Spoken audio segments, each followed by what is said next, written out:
All right, so we should be live in about 30 seconds. I always just double check it on my phone to make sure we're coming up live.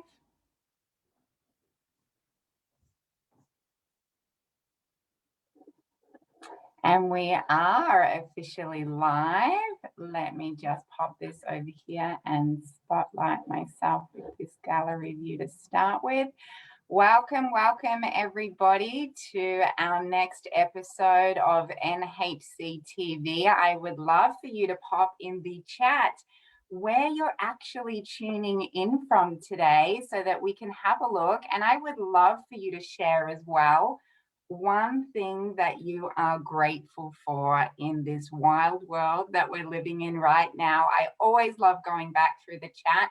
Whether you are watching this live or you are joining it and watching the recording, please pop replay into the comments as well so we can take a look at that. But this channel is designed to really strip back the BS and get real and raw about a range of topics, from everything from our health and well-being to our relationships, to our mindset and parenting, our self-love, our financial well-being, and our empowerment. And our goal on these sessions is to really bring you the best coaches and experts in these areas to inspire and educate you, to empower you to really live your best. And I love the word most connected and fulfilling life as well. And today is absolutely a huge episode because you're going to meet an exceptional woman. You're going to receive a free giveaway. And you know what? You're going to shine a spotlight on some really powerful thoughts and emotions and beliefs that can really be a huge catalyst to some big inner shifts in life. So for those of you that don't know me, my name is Kimberly Wellman, and I'm excited to host today's episode on how to feel more empowered and truly break through in life and fulfill some of those greatest desires. And our special guest today, you know what? She truly needs no introduction at all. If you have ever been exposed to the personal development world, Tony Robbins, or you've been involved in any high-level business coaching globally, Deb Battersby is a name that everybody knows and loves. And she's renowned for her coaching and her expertise. And you know what? Just woman to woman and very personally today, she is someone that is so special to not only myself, but also Kira, as we both utilize Deb's coaching personally and professionally in our own lives as well. So I'm just super excited and honored that we get to chat with you today, Deb, and welcome you into our community. So a huge welcome and a very big, all the feels and gratitude for you for joining us today. Well, thank you, Kimberly, and I'm excited to be here with you and your fans and friends and family. I always love spending time with your group. It's phenomenal. So today, I have been asked to talk to you about some of the little simple things that you can do to start making some of the changes in your life that you actually want to make. And I remember when I first had the idea to write this ebook called Stop That and Start This. I think I wrote it, oh goodness, 8 years ago.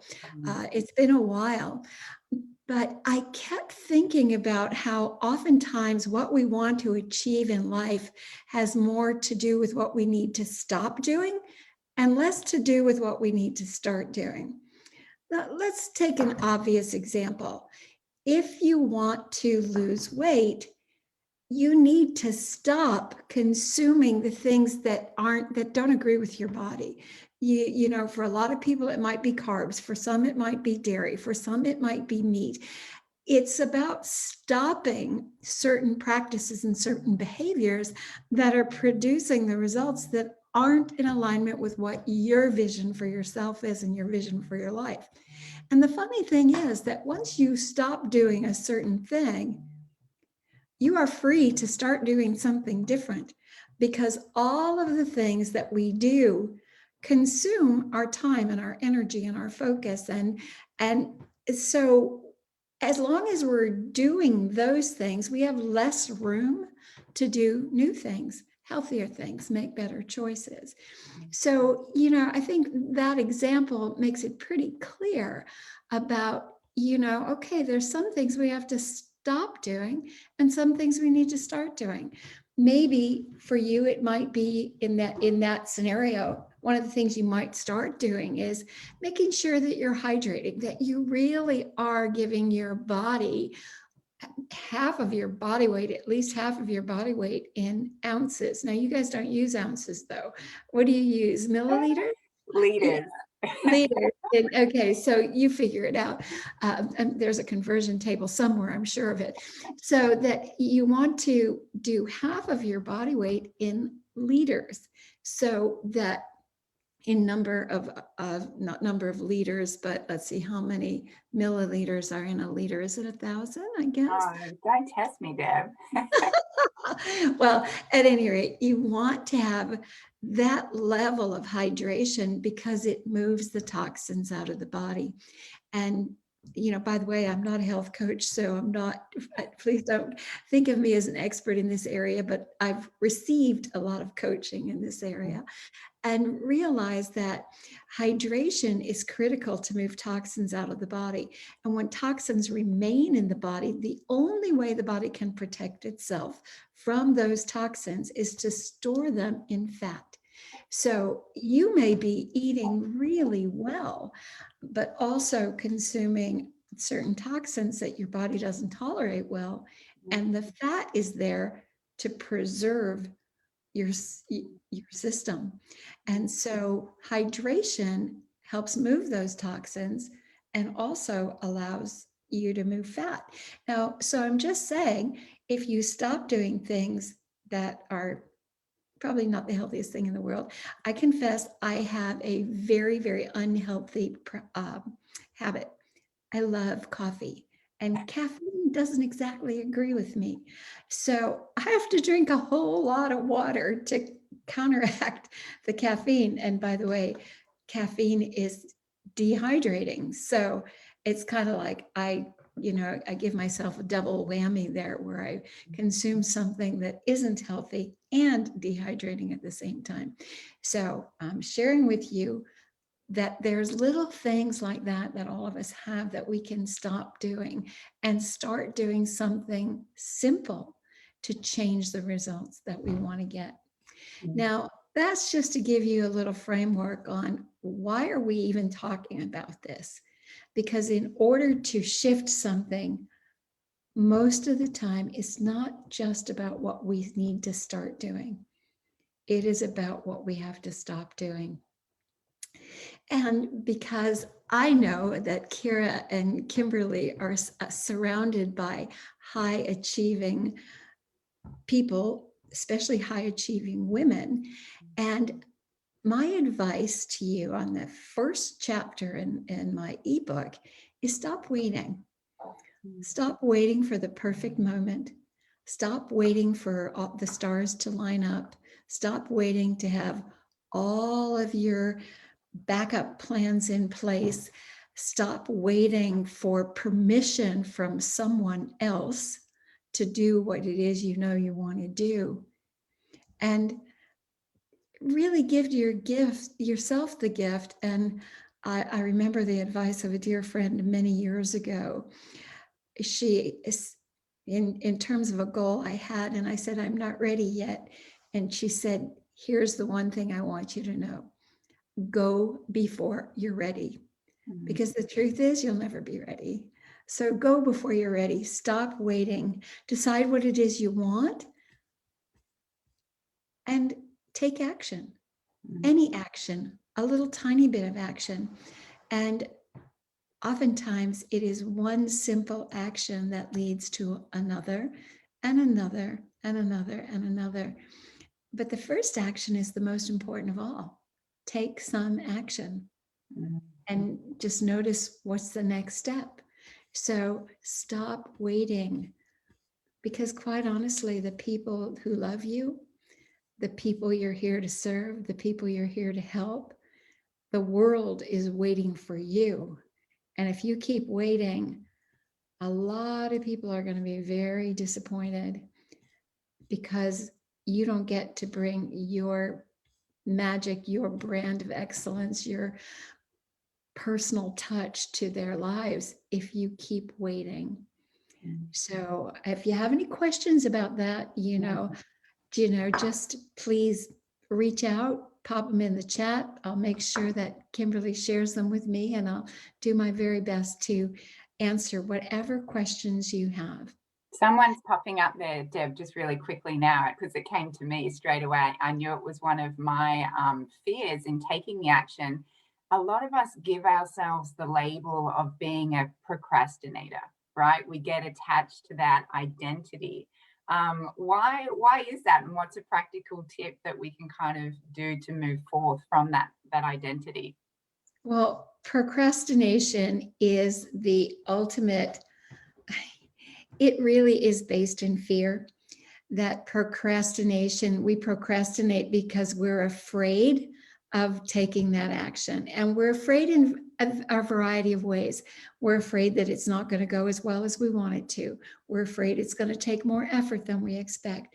We're afraid that there's a certain skill set that we don't have to keep going. We're afraid that our efforts are going to look stupid or silly to someone else. We're afraid that someone's not going to believe in us. We're afraid that someone's going to doubt our intentions. Do I need to go on? It's kind of like, it's all about the fear. And usually the procrastination is the fear that it's not going to be good enough, or it's going to be misunderstood, or it's not going to get you the result you want. It's like, God, I was notorious for that throughout high school and university, leaving really important papers, written papers, to the nth hour to get started. And a lot of people think that strategy is effective because they work well under pressure. The truth is that we're in the habit of creating so much pressure for ourselves that at some point in time, we have to take action, regardless of the quality of the result. So it isn't that we work well under pressure. It's just we back ourselves into a corner. Our backs against the wall, and we don't have a choice. Or, the choice is we fail completely. The choice is, we bomb out of the class in my case, or we make some effort. And then once we get started, we realize, well, okay, I'm going to see it through. So I spend 3 days without sleeping to complete something that I had 4 months to complete, right? So if any one of you have ever done that, thank you for being honest, because it isn't that we are procrastinators. We're just used to backing ourselves into a corner to the point where we have no choice, because that's when we are compelled to take action.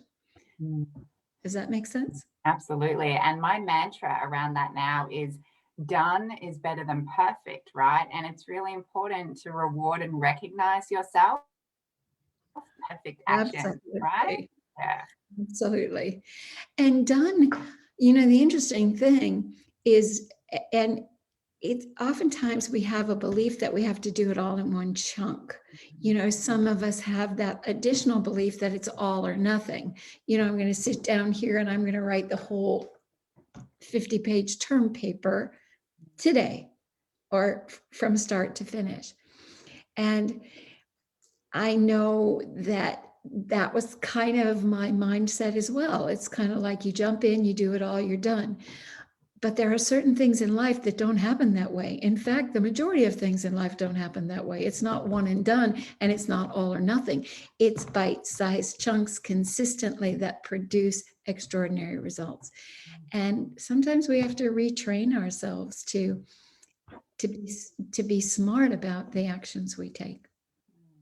I love that. And that's so it's a beautiful, particularly for this community right now that, you know, are at the start of a wellness journey or they're well entrenched in a high level wellness journey, that that all or nothing approach is very, very common in this space, because it's like, you know, a diet or a fitness plan, it's either it's all on or it's all off. It has to be black or white. And the beautiful thing that we teach and coach in our programs is that it's one healthy habit after another. It's building them so that we can really ingrain some lifestyle changes. And so that it's really beautiful that you've brought that up. So that's a beautiful one. Stop waiting, celebrate imperfect action, step by step. What's the next thing we need to stop doing? Well, this one is really for a healthy mindset. It's stop complaining. It's kind of new on my hit list, or it's number 2 on my hit list, because when we complain, we're actually convincing ourselves that all is not right with the world. It really feeds into that self-talk, that personal dialogue about, well, if I'm complaining, and that it's like we're paying attention to everything that's not working. We're focused on whatever little inconvenience or big, whatever little or big challenges in our life. But if we're complaining about it, we don't get to take any responsibility for it. And I don't mean responsibility that you created it. I mean responsibility for changing it. So, when I talk about responsibility, it really is about taking responsibility for how you're going to respond to what is happening in your world. And complaining about it doesn't change it. Complaining about it often makes us feel helpless, victimized, at the effect of, rather than strong and powerful and capable of influencing a change. The other thing about complaining, it's training yourself to look for what's wrong in yourself and in other people. The other facet of complaining is that it really leads us to believe that something outside of ourselves is in control, that something outside of ourselves is in charge of our lives. And believe me, I am not saying that there are not challenging circumstances out there. Believe me, I have the utmost empathy for anyone who is under great stress or duress. I have some personal references for that are very recent and very challenging. And complaining about it doesn't change the past. It doesn't change the present, but it actually perpetuates the future. So if I complain about someone or something or some event or some result, then that's already happened. I cannot change it. It is what it is. If I complain about it, I put myself in a not complete helplessness, but a justified lack of action to change it. If I complain enough about it, I'm justifying to myself that there's nothing I can do about it, And so it talks me into not doing anything about it, or not making an effort to change, or not looking for something else to be grateful for or focus on, or things like that. The other thing is complaining. Unfortunately, it throws us immediately into victim mode. That if I complain about everything in my life, or anyone in my life, or any circumstance in my life, then I am a victim of that person, that event, that circumstance. And that is, and it doesn't mean that we do not have incredible challenges to face from time to time. But complaining kind of locks us into being the victim of any event. And I am not suggesting that victimhood doesn't exist and that it isn't warranted at times, but briefly. You know, you can be the victim of an attack. You could be, God, can you imagine being the victim of identity theft and how horrible that is? And all of the things that go down when something like that happens. But as long as you remain the victim of it, you're less proactive, you're less focused on solving it, protecting yourself in the future, figuring out what needs to be done right away and how to have it done. So we can be at the effect of things that certainly we did nothing to generate. But as long as we're the victim of it, we're on the helpless side. You know, yes, it happened to me. Yes, this is going to be a bitch to solve. Pardon my language. It's really going to be tough. And it's going to take time, it's going to take effort, and I will do whatever it takes to get that done. So I think it's kind of, if we stop complaining, what can we start doing instead? You know, if we stop complaining, we could start recognizing what are the resources that we have around us? What are the resources we have within us? You know, what's available in our network of friends and supporters that can guide us through this process? We start being more resourceful. And I really do think that that is a beautiful pause where you can see all the things that are going, that aren't going as well as you want them to, and you step back and go, and you just ask the question, what resources can I bring to bear?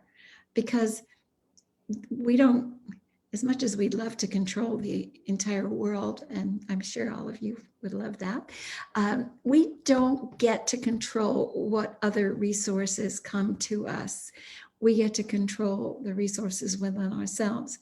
We get to control whether we ask for help or not. We get to control, you know, how we research, how we investigate. There are many things that we can do to be resourceful in the face of any challenge. And by the way, that may not happen instantaneously. You have a challenge, you're devastated by it, or your world is rocked, and okay, you're going to be upset, you're going to be frustrated. And that's okay, because you're supposed to be. That is there to remind you that it's time to call on your resources. So when you start feeling that way about something, just take a few deep breaths and ask the question, what are the resources that I have within me that I can bring to bear in this situation? What do I know? What is it that I don't know that I need to know? Who do I know? How can I reach out? Asking the question, what resources do I have and how can I action them? Any thoughts on that, Kimberly? I love that, you know, and that's how we really stop giving our power away to external situations and that challenge, and we turn that pain into our power. Yeah. And I think when we've got that awareness, it ignites that inner strength in us, and it's a fire that starts burning pretty big. It's an interesting thing because, you know, when I said when you're complaining, you're training yourself to look for what's not working. When you're being resourceful, you are training yourself to recognize the power within you. You are training yourself to access those gifts that you have, those skills, those abilities, that creativity, that determination, whatever it is. So you're really training yourself to honor and acknowledge and not just access, but engage those resources. And the more we engage them, the stronger they get. And it becomes fun, right? It's not always fun, but when you actually get that process down pat, there is a sense of empowerment, because you know what? We're all going to expect challenge. We're all going to expect hard moments in life. No one is immune to that. But I think when you put these tools in the tool belt, suddenly you're not so triggered, right? Or you might be, but you know how to put the tool belt on and be resourceful, as you're saying. So I love that. So what's next? We've got that resourceful. What's one other thing or two other Well, things we can start with? I will tell you this next one, you know, and I'm just kind of going through some of the chapters with you, but this next one, now remember, I wrote this book a number of years ago, but oh my God, the topic couldn't be more relevant. Okay, stop being offended. Oh my God. You know, isn't it just hysterical and disturbing at the same time how politically correct we have to be because of fear of offending someone? You know, honestly, and I do believe that the first time I really dove into this perspective was in one of Wayne Dyer's books. But you know, to be offended gives all your power to someone else, all of it. It's kind of like if you offend me by something you said or something you did, you have all the power and I have none. Mhm. And guess what? You know, if something that you do doesn't align with me, I get to discard it. I get to say, no, it doesn't apply to me, doesn't work for me, doesn't fit for me. No, that's not what I believe. That's not who I am. I get to reject that perspective because I get the choice. You know, to be offended, it's just, God, it wastes so much time, so much energy. And it really makes it difficult for us to communicate with each other because everyone is so on guard about what can I say, what can't I say, what should I say, what shouldn't I say? Is that going to be offensive? Are they going to be hurt? You know, and honestly, no one can hurt you emotionally without your permission. You know, physically, not so much. I mean, if there's someone really aggressive coming after you, they could definitely hurt you without your permission. But emotionally, you have all the power. If you let someone hurt you by what they say or what they do, that is giving them the power. And that is giving them permission to invade your joy, your peace, your certainty, your confidence. And we shouldn't give that permission to anybody. Mm. You know, we do a destructive enough job on our own, you know.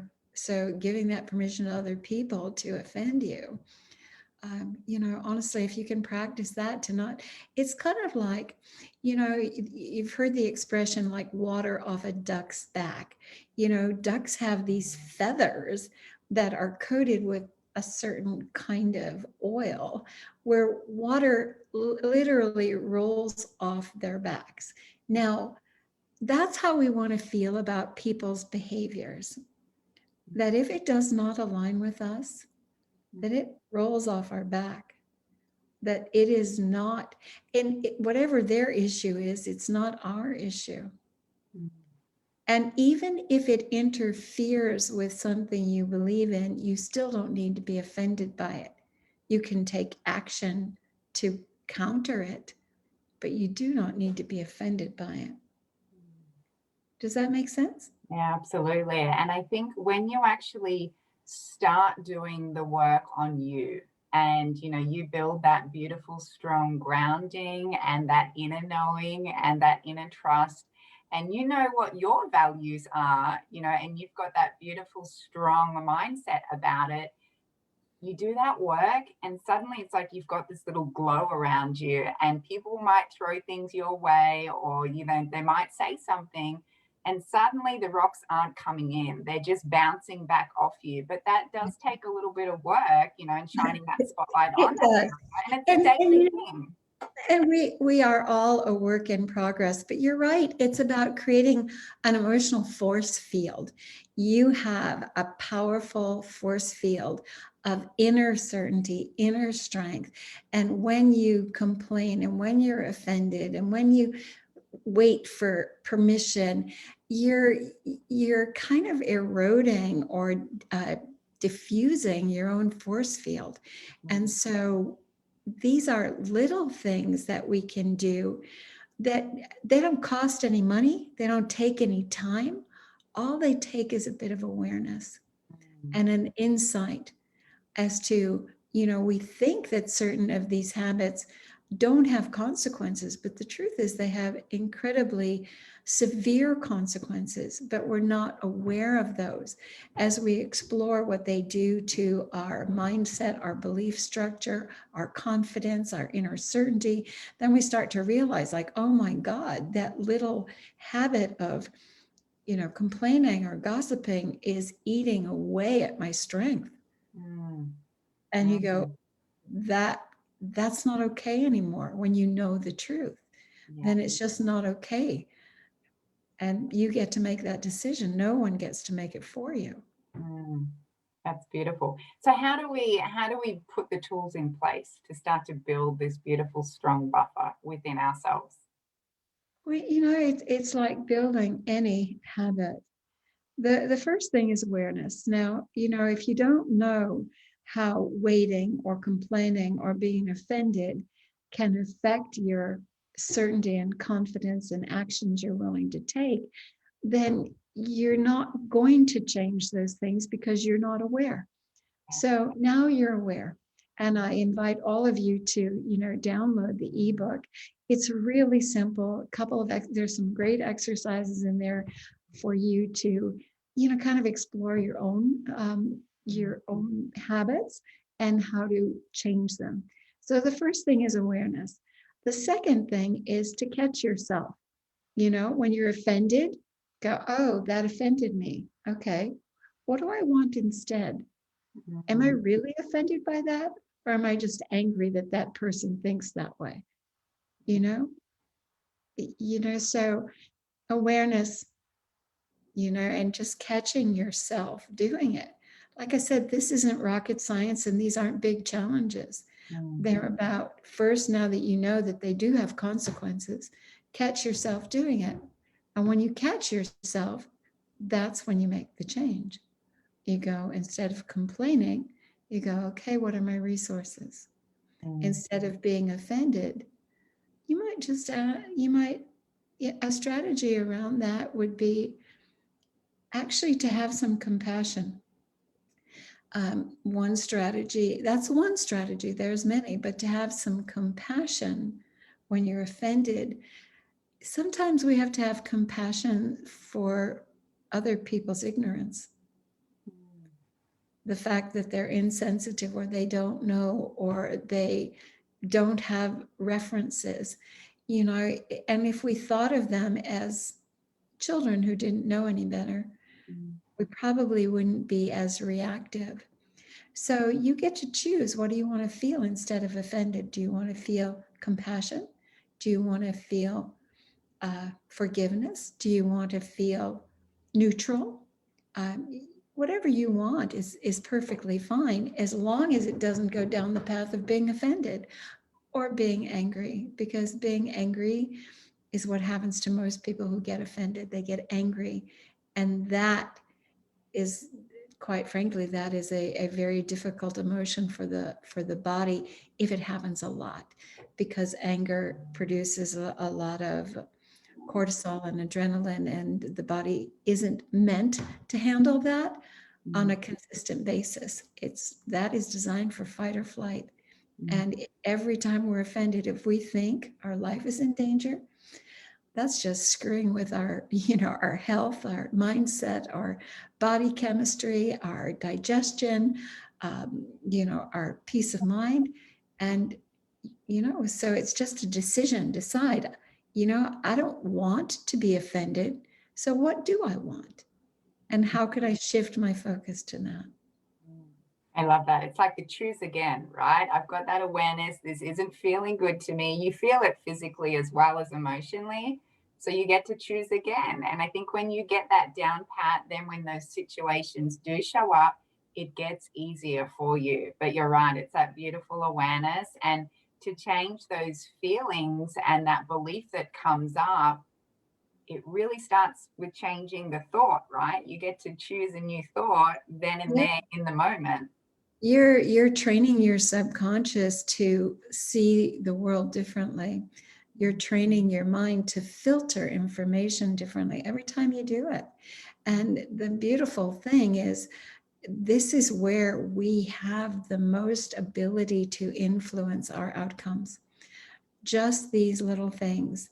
And that when we realize that we can shift these things just with awareness and intention and a little bit of it's not just practice, it really is awareness and intention and shifting in the moment when you catch it. Yeah. And it's, when you talk about building habits, there's just one thing I'd like to point out. There are so many great books out today, excuse me, about building habits. There's just so much great information out there. But the thing that I like the most is that in order to build a new habit, link it to a habit that you already have that's a healthy habit. So if you have a habit of just being grateful for the blessings in your life, link one of these challenges to that. So that as you think about what am I grateful for, and then you think about, instead of being offended, I'd really like to have maybe more compassion or patience or understanding or even just neutrality. And so again, if we link it to something that we're already practiced at, it's already an automatic go-to, that habit is going to build 10 times faster and probably 100,000 times more easily, because it's connecting to something that already works. I love that. I love that. And it's very timely once again, because in our program, we just released a 42-day habits tracker for all of our beautiful clients, where little things as well, like building 15 minutes of personal development into your day, drinking your water, like you said. And I think when we can, as you said, not only link those habits, so you've got that compounding effect, but when we actually stick to our word in these moments, we're building belief and confidence, right? Because we're giving ourselves a little win every day. We can win every day. We definitely can. And that reminds me of just another one of my favorite books of all time. And, it may be familiar to your listeners, and that is The Four Agreements. And it really is, the first agreement is be impeccable with your word. And the way we erode our own confidence is we make promises to ourselves that we don't keep. And so we're not being impeccable with our word. And so that actually undermines our self-confidence and our self-esteem. So I love that you focus on that in your coaching program, because all of these little things add up to massive results and powerful success. And so that is certainly what I wish for all of your listeners and all of the people that come to your programs and your coaching process and whatnot. So I'm delighted that I could spend this time with you. Are there any other questions that you'd like me to address? I suppose one more, and briefly, I am really conscious of the time. But when we then focus on, what we're stopping doing, what we want to start doing, vision, goals, daily rituals, all the juicy stuff to really help us propel ourselves forward in life. Often, we can have the best intention, we can have the goals there, but there's usually a few things that hold us back. And that is not always on a conscious level to us, right? And I think this is where your mastery really comes in, because oh my God, it is never on a conscious level, because, and whatever patterns of behavior, whatever emotions, and what I mean by that, fears, doubts, reservations, concerns, worries, overwhelm, all of those emotions, that as much as it feels like they are the nemesis, like they're in the way of what you want, the reality is that those emotions, those patterns are some of the highest level protection patterns that we can create subconsciously. The reality is that these patterns were created at times in our lives when we were most vulnerable, most of the time before the age of 8. So all of the things that you think are in the way are actually protection patterns that started, sometimes as in toddlerhood, like, and one of the things that you may not think of as in the way of what you want to create is a pattern called need to please. If I need to please, and I learned that very early on, to be loved, to be accepted, to get the attention that I wanted, to be part of the family, that I had to behave in a certain way. I had to perform in a certain way. I couldn't cry and I couldn't throw tantrums and I couldn't, there are things I couldn't do. I couldn't throw my toys across the room. I couldn't hit my sister. None of those things. I couldn't do those things. So in order to be accepted, we learn to please. And, honestly, for women, I find that this is one of the biggest hurdles that we need to overcome, because the need to please can become all consuming, and it's always focused on pleasing others and not pleasing yourself. So it also, by not pleasing yourself, it is also training yourself subconsciously to believe that you don't deserve it, you're not worth it, you're not valuable enough, that all of your efforts should go in support of everyone else around you, the people you love and care about. And it is not my intention to be harsh with you. I just want you to realize that those patterns have massive downsides and very beautiful upsides. And the thing about working with subconscious patterning is, because those patterns, those protection patterns, were put in place a long time ago, when the nervous system, assisted by the subconscious, finds a strategy that works, it locks onto it. And we strengthen those neural pathways every day of our lives, because this pattern works, until it doesn't. Because what happens is, by perpetuating that pattern with no boundaries, we fall into sacrifice, lack of self-care. We fall into, and by the way, the emotion of sacrifice will ultimately lead to resentment. It can't go anywhere else. And so as we think that our intention and desire to please others and make them happy is really going to help us and really serve us, it can do the absolute opposite, because we leave ourselves out of the equation. So this is a pattern that we can work with on a subconscious level to reset. And it doesn't mean that you don't care about other people. No, by the way, if you run that pattern, you don't have a selfish bone in your body, and you're never going to have a selfish bone in your body. You won't, because that's not how you operate. And the fact that you chose the pattern of pleasing is because it made you feel good to be able to please, to get that result. But when we overdo it and overuse it, and we leave ourselves out of the equation, we are headed for trouble. Because, do you know any martyrs in your life? I certainly had plenty around me. Both my mother and my mother-in-law, my grandmother, I would put them into the Hall of Fame of martyrs. And so I learned very early on that was expected of you, particularly expected of women, by the way.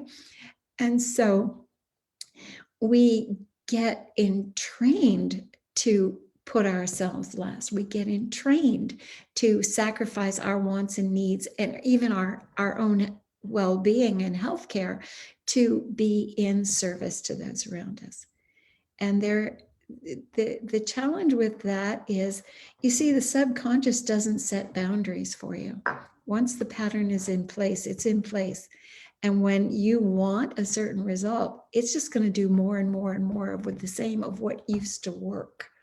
So you're just going to give more, contribute more, serve more, sacrifice more, and with less and less results. So I hope that's kind of making sense to you, because understand all of those emotions, all those patterns came with the most beautiful of intentions. What happens is they have become on autopilot. And the way we change that automatic behavior, that automatic perspective, that automatic view of the world is to literally shift our subconscious patterning, our subconscious perspective. And that's what I love to do. That's the essence of my work. And Because it's hard on your own, right? For me personally, just sharing, I knew I had some of these belief systems sitting there and I could not budge them on a conscious level. So by working with you, I call you the magician of limiting beliefs and like patterns that don't serve you. We could tap into that on a whole new level. So Deb, we are so grateful for your time today. Let's leave on that. For anyone that might be interested in actually doing that work, right? Because, we do need that extra support. Where first and foremost do they find you online? You can reach me at successmatrix.com.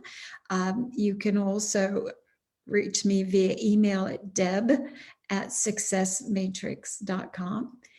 And you could always find me on Facebook or LinkedIn, or,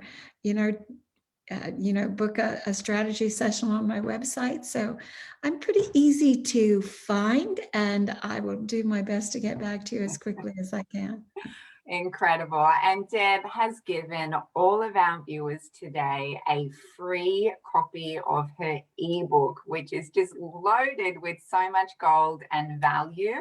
And Deb, correct me if I'm wrong, but it's called Stop This and Start That, right? Well, it's actually stop that and start this. So it's kind of like, stop that, that expression is like, stop that, stop that, stop that. It's kind of like, okay, we want to stop that. We want to stop doing what's not working, what's not serving us. And we want to make little shifts to start this. This is the new thing. This is the new focus, the new perspective. So I hope you have fun with it. It was certainly fun exploring it. And I'm so glad you asked me to talk about it today, because I actually I went back and reviewed it for the first time in a couple of years, and I thought, oh, there's actually some brilliant stuff in there. So I hope you have fun with it. Thank you so much. To all of our viewers, I will put the link in the main section of this live so that you can go straight there. And if you have got some value out of today's session, if you've had some of those big aha moments, we would love for you to put it in the chat, and we would love for you to share this clip so that we can reach as many women and men as we can to really support them in their wellness and their empowerment journeys as well. Deb, you're a magician. I love you. We thank you so much for your time. We thank you for your vulnerability and your expertise. And it is my pleasure, Kimberly. It's always fun to be with you. Thank you, my love. Talk soon. Bye, guys. Bye.